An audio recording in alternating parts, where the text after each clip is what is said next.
Bonjour à tous, la vidéo d'aujourd'hui va être consacrée au goutelier français Jean-Paul Cyr. Jean-Paul Cyr est basé dans la Drôme où il travaille avec sa femme. Il confectionne exclusivement des couteaux fixes, soit en acier Damas qu'il constitue lui-même, soit en acier au carbone homogène, soit en acier sandwich. Les lames en acier sandwich comportent un centre en acier au carbone très dur et des flancs en vieux fer. Cette configuration permet d'avoir une lame moins cassante et plus élastique.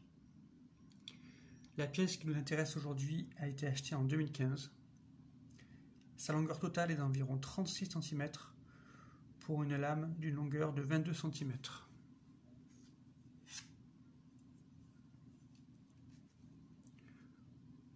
L'épaisseur de la lame est de 4 mm.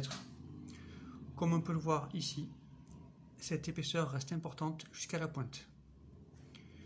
Cette configuration est très pratique pour les archers qui utilisent la pointe de leur couteau pour déloger leurs flèches.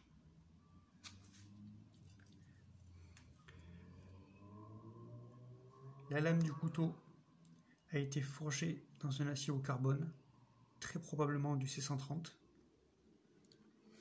On voit clairement ici la finition brute de forge.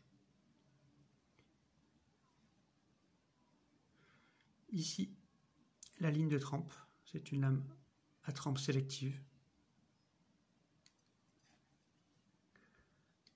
L'émouture est légèrement convexe, comme c'est souvent le cas sur les couteaux de Jean-Paul Cyr. On voit nettement sur le ricasso le poinçon de Jean-Paul Cyr, un S cerclé. On a une garde en acier au carbone, un intercalaire en os et un manche en noyer. Il s'agit d'un montage sur soie. Ici, une petite pièce en os qui rappelle l'intercalaire et derrière laquelle se trouve l'axe de la soie.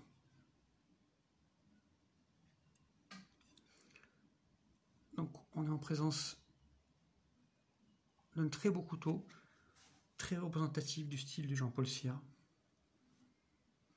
avec des lignes assez tendues, très élégantes, pas agressives. Le couteau est accompagné d'un étui en cuir qui n'a pas été fait par Jean-Paul Cyr puisque celui-ci ne fait pas d'étui en cuir, donc il a été fait par un artisan du cuir. Voici pour ce très bel ensemble. Je vous remercie pour votre attention. Je vous dis à bientôt.